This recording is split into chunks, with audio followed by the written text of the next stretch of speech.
Bu Heti, maaf kalau nikah sama bule itu nikah kontrak atau nikah sistem KUA? Kalau bisa share juga estimasi biaya sekolah. Mbak Heti pernah lihat makhluk halus gak? Penampakan. Waktu saya ke sana, ini pengalaman saya ceritakan. Waktu saya ke sana, itu begitu pintunya dibuka,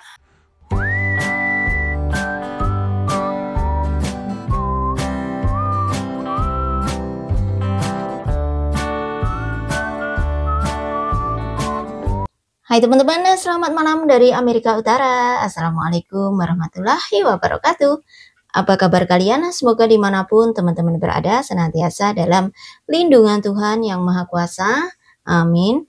Spesial malam ini saya ditemani oleh siapa dirimu? Zabrin.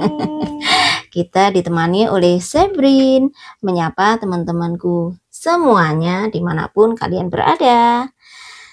Spesial saya setiap akhir pekan seperti yang sudah saya janjikan akan berusaha untuk menyapa teman-teman melalui komen. Artinya saya akan membaca komen, kita pick random saja dan akan menjawab pertanyaan dari teman-temanku sekalian. Nah, kita ditemani oleh Zabrin. Mudah-mudahan lebih seru ya teman-teman.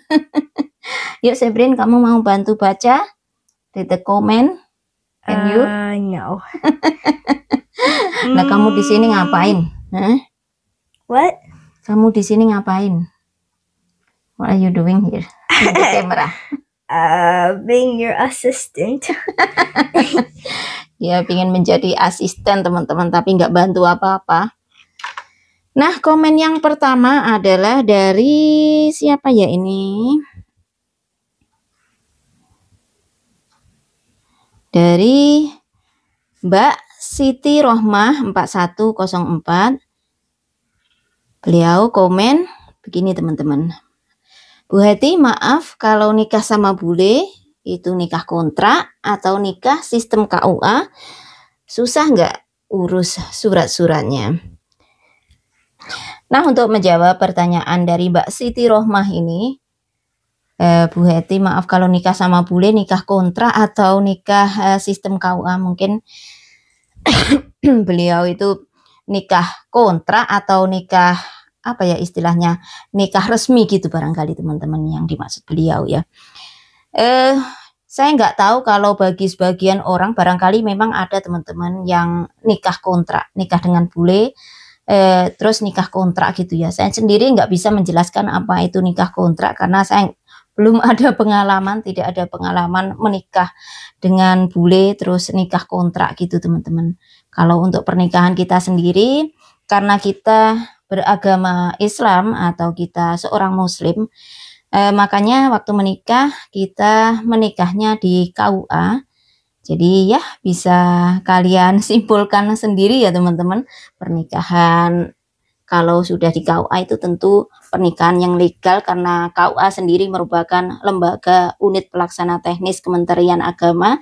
Jadi ya kalau pengalaman kita ya seperti itu, pernikahan legal dan juga diakui oleh negara maupun agama. Selain menikah di KUA, setelah menikah saya juga kecatatan sipil teman-teman, meminta surat pendukung pernikahan. Waktu itu pihak catatan sipil daerah setempat juga sempat bingung, loh Mbak, itu sudah legal loh menikah di KUA, itu sudah sah secara agama maupun secara hukum di Indonesia. Tapi saya tuh pengen meyakinkan biar kuat, lebih kuat gitu, makanya kita diberikan surat keterangan kalau kita sudah menikah di KUA gitu aja teman-teman. Waktu itu ya, karena kalau yang di catatan sipil itu biasanya pemeluk agama lain atau keyakinan lain selain muslim tentu saja ya. Ya itu Mbak Siti Rohmah, jadi mohon maaf saya nggak bisa menjelaskan tentang nikah kontrak yang Mbak maksudkan, tetapi kalau pengalaman kita nikah resmi, nikah legal, nikah yang sah diakui oleh agama maupun negara ya Mbak.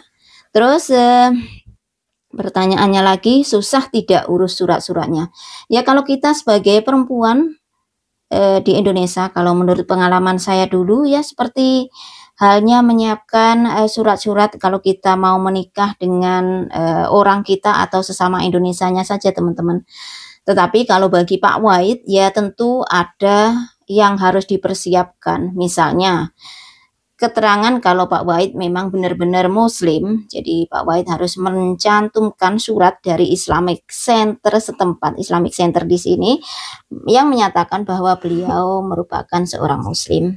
Yang kedua, sewaktu Pak White begitu tiba di Indonesia, waktu itu sebelum kita menikah di KUA, kita sudah membuat jadwal jauh-jauh hari untuk ke American Embassy yang ada di Surabaya, meminta surat keterangan bebas menikah teman-teman. Artinya Pak White di Amerika sini tidak punya istri, jadi jangan sampai kita orang Indonesia dipermainkan gitu loh teman-teman istilahnya. Nanti kalau di sini sudah punya istri terus mau nikah lagi wanita Indonesia gitu.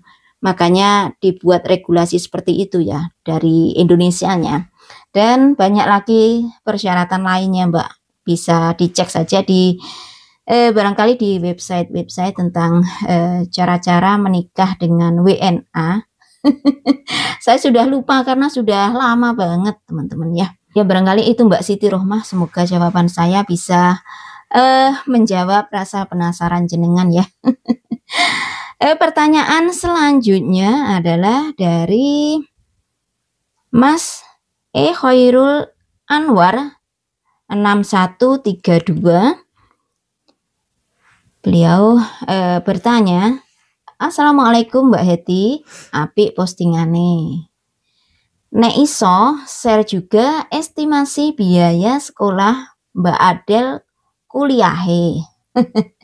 Kalau bisa share juga estimasi biaya sekolah maupun biaya Mbak Adel kuliah. Sama lowongan kerja piye? Terus lowongan kerja di sana gimana? Terima kasih buat nambah wawasan. Nah, untuk menjawab pertanyaan Mas Khairul Anwar ini, yang pertama adalah estimasi biaya sekolah. Saya nggak tahu yang dimaksud beliau sekolahnya Zebrin atau Virgil atau langsung ke kuliahnya Adel ya. Kalau sekolahnya Zebrin dan Virgil ini adalah sekolah umum teman-teman. Jadi semacam sekolah kalau di Indonesia seperti sekolah negeri gitu loh teman-teman, SD negeri, SMP negeri, SMA negeri gitu loh. Nah, untuk biaya sekolah di sini, itu tidak ada biaya sekolah alias gratis teman-teman untuk dari SD, SMP sampai SMA. Kalau sekolah negeri ya, kalau swasta tentu juga berbayar teman-teman. Kalau sekolah negeri di sini alhamdulillah gratis. Biasanya dikenakan biaya ya seperti biaya pendaftaran ulang, biaya buku-buku, biaya apa itu teman-teman, biaya lunch atau makan siang di sekolah, itu biasanya yang dikenakan biaya teman-teman. Kamu sleepy ya bang? Ayo no Sleep. sleepy. I'm hungry. Oh hungry, you get something to eat lah, oke? Okay? Sebentar teman-teman. Take a break, sekilas iklan. I'm tired. Ya sebenarnya mau dibilang gratis itu ya nggak gratis juga teman-teman. Dana untuk sekolah-sekolah tersebut ya dari kita juga, dari uang pajak yang kita bayarkan. Jadi di sini selain kita membayar pajak properti, kita juga dikenai pajak pendapatan. Mau kita bekerja sebagai buruh kasar ataupun tenaga profesional, kita tetap akan dikenai pajak teman-teman. Jadi gaji sebelum sampai di tangan kita sudah dipotong pajak duluan. Itu yang dialirkan ke infrastruktur, ke jalan-jalan, ke sekolah, ke perawatan taman dan sebagainya itu ya. Jadi ya seperti itu teman-teman. Tetapi kalau kita mengamati Di sini juga sekolahnya bagus, sarana prasarananya juga bagus, infrastrukturnya bagus gitu ya. Nggak masalah juga bayar pajak tinggi teman-teman. Asalkan dananya dialokasikan ke tepat sasaran teman-teman. Ya, begitu harapan kita sebagai rakyat kecil kan. Seperti itu Mas Khairul. Dan yang mengenai Mbak Adel, gimana biaya kuliahnya? Dulu Mbak Adel itu sebenarnya nggak pengen kuliah, sebenarnya tamat SMA pengen kerja dulu, baru nanti kalau dia sudah bisa mengumpulkan duit sendiri baru kuliah gitu teman-teman. Tetapi waktu itu begitu menjelang kelulusan dapat kabar baik, yaitu dapat beasiswa presiden atau presidential scholarship ya, untuk studi selama 4 tahun gratis di kampus atau di universitas tempat Mbak Adel sekarang kuliah. Jadi setelah mendapatkan tawaran atau mendapatkan beasiswa tersebut, Mbak Adel ya girang, excited. Kapan lagi ada kesempatan seperti itu ya teman-teman, kuliah terus sudah ada yang membayarin, atau kuliah sudah ada yang membiayain ya. Jadi waktu itu ya udah mah aku kuliah saja mah, makanya terus habis SMA Mbak Adel kuliah. Ya dari hasil kerja kerasnya selama belajar, selama bersekolah teman-teman, karena nilai-nilainya bagus banget Mbak Adel itu, memang dari SMP, SMA itu dia bisa mempertahankan nilainya tetap stabil, dan waktu itu beasiswanya 136.000 US dollar teman-teman, dan 15.000 US dollar. Jadi udah lumayan, itu lumayan banyak. Tapi setelah kita menemui pihak kampus sebelum Mbak Adel masuk waktu itu, pihak kampus bagian keuangan menjelaskan kalau scholarship yang diberikan Mbak Adel itu hanya untuk biaya pendidikan primernya atau pokoknya saja teman-teman. Jadi untuk asrama, untuk makan, untuk buku kita harus mengusahakan sendiri. Sebenarnya waktu itu Mbak Adel ditawarin, kamu nggak apa-apa, meskipun kamu nggak ada duit, kita bisa memberikan pinjaman. Kalau di sini kan banyak yang seperti itu teman-teman. Ada pinjaman mahasiswa gitu teman-teman. Jadi mahasiswa atau lulusan dari SMA tetap bisa kuliah dengan pinjaman pendidikan gitu ya. Saya nggak bisa menjelaskan detailnya gimana. Tetapi ya seperti itu teman-teman, intinya waktu itu Mbak Adel ditawari kalau mau meminjam untuk biaya-biaya yang untuk asrama dan untuk makan dan sebagainya itu ya. Tetapi kita berdiskusi dengan daddy-nya, kata bapaknya, nggak usah minjam, nggak usah apa istilahnya, ngutang. Nggak usah ngutang, kita bantu kamu. Jadi untuk biaya asrama dan biaya makan dibantu oleh kita teman-teman. Jadi gajinya Pak White itu setiap 2 minggu sekali tertransfer otomatis ke kampusnya Mbak Adel sebesar berapa gitu teman-teman ya. Jadi kita bantu Mbak Adel biar nggak ngutang biaya pendidikan. Kalau ngutang kan nanti juga harus ngembaliin dengan bunganya dan bla bla bla gitu teman-teman. Jadi untuk menghindari hal tersebut, untuk biaya pendidikannya sendiri Mbak Adel sudah mengusahakan dengan scholarship, dengan kerja kerasnya waktu SMP SMA, dan sementara untuk biaya asrama maupun biaya makan dan sebagainya kita bantu setiap 2 minggu sekali itu teman-teman. Dan untuk biaya buku-buku maupun kadang ada pendaftaran ulang gitu kalau kenaikan grade ya, kenaikan kelas, Mbak Adel usahakan sendiri, kan dia juga bekerja toh teman-teman. Jadi ya seperti itu. Jadi kita as a team satu keluarga, as a team, saling melengkapi, saling membantu ya teman-teman. Namanya kita sebagai orang tua ya, maunya anak, melihat anak sukses ke depannya. Jadi ya seperti itu. Untuk lowongan kerja gimana Mbak? Kalau untuk lowongan kerja di sini itu sebenarnya banyak Mas. Kalau membicarakan lowongan kerja ya teman-teman. Peluang kerja itu banyak aja, mau kerja di toko, di restoran, dari kerja buruh kasar maupun tenaga profesional, insya Allah ada saja lowongan di sini ya. Nggak sesulit di Indonesia. Tetapi ya kadang saya tuh bingung ditanya teman-teman, Mbak tolong dong saya dicarikan lowongan kerja di Amerika Serikat. Loh, kalau posisinya udah di sini ya banyak banget lowongan kerja, tapi kalau di Indonesia, masih di Indonesia, saya itu nggak bisa membantu dengan pihak imigrasinya teman-teman. Bukannya apa ya, karena memang untuk mensponsori itu butuh kriteria dan standar khusus. Lah saya ini siapa? Misalnya saya ini sugih mblegedu, punya pabrik, punya apa gitu ya teman-teman, saya butuh karyawan, barangkali saya bisa mensponsori tenaga kerja dari Indonesia untuk bekerja di sini. Tapi wong kita sendiri ya kuli, masa kuli mau mensponsori mau mensponsori teman-teman ya, ya nggak lucu nanti teman-teman. Ya pokoknya istilahnya kita nggak memenuhi standar atau memenuhi kriteria untuk menjadi sponsor gitulah teman-teman. Begitu ya Mas Khairul Anwar, semoga jawaban saya bisa menjawab pertanyaan jenengan ya. Selanjutnya pertanyaan lainnya ini teman-teman, coba ini pertanyaan terakhir yang kita akan bahas untuk malam ini. Nah ini agak gimana-gimana gitu pertanyaannya.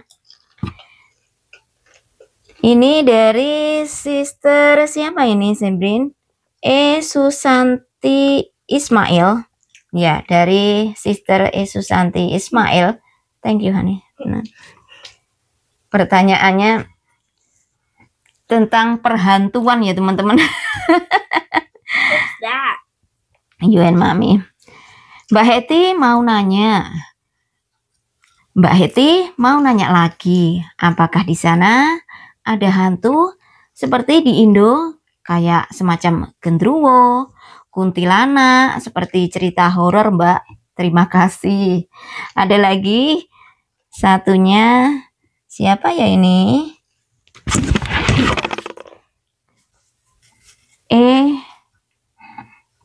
Ewis Rostikawati 1489.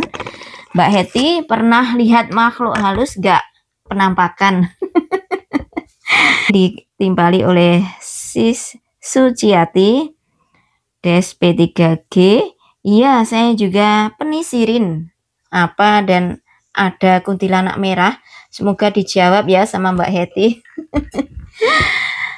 Kalau makhluk halus itu tentu di mana-mana ada ya teman-teman. Ya meskipun di Amerika ini juga masih buminya Allah, dan Allah sendiri sudah berfirman kalau menciptakan makhluk selain manusia. Jadi saya meyakini bahwa di sekitar kita ya tentu saja ada makhluk halusnya teman-teman. Tetapi untuk seperti apa penampakannya tentu itu menyesuaikan dengan budaya dan cerita rakyatnya ya barangkali.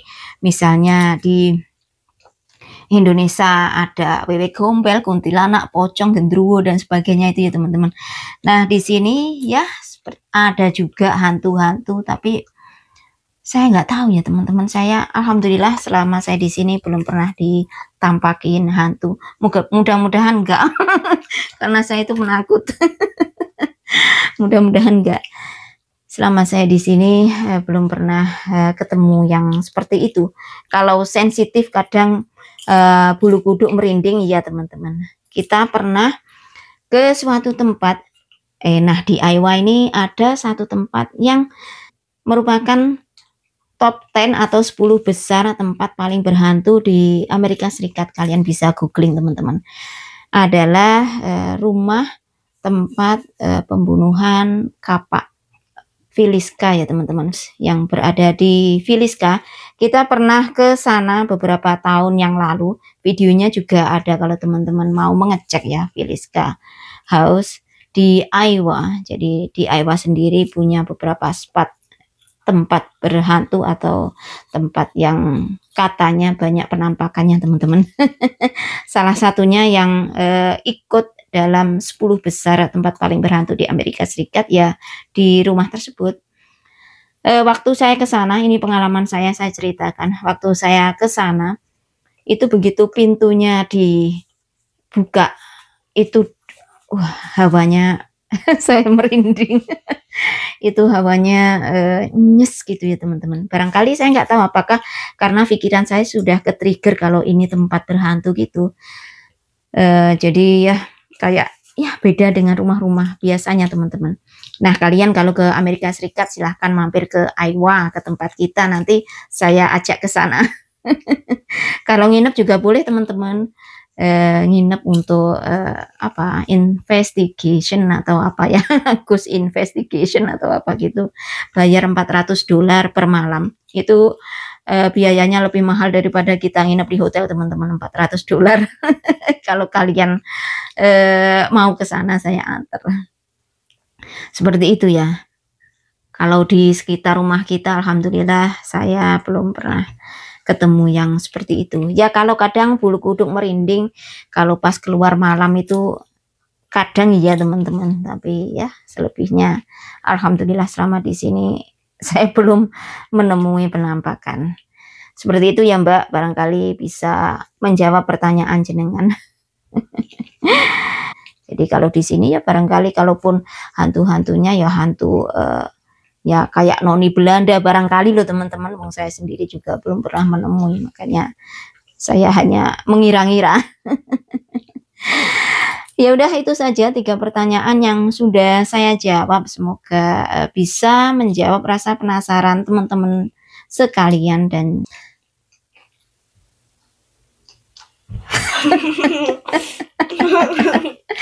Sebelin, you want say something to your friend Indonesia? I love popcorn. Saya makan apa itu? Popcorn. Saya makan popcorn. Like this. Wait, ya Allah. Teman-teman, saya makan popcorn. Hai teman-teman, saya makan popcorn. Dia suka banget popcorn emang teman-teman. Ya udah teman-teman, itu saja yang bisa kita share untuk malam ini. Semoga bermanfaat dan juga bisa mengobati rasa penasaran teman-teman sekalian ya. Terima kasih sudah menemani. Salam damai, salam sukses selalu. Wassalamualaikum warahmatullahi wabarakatuh. Bye-bye.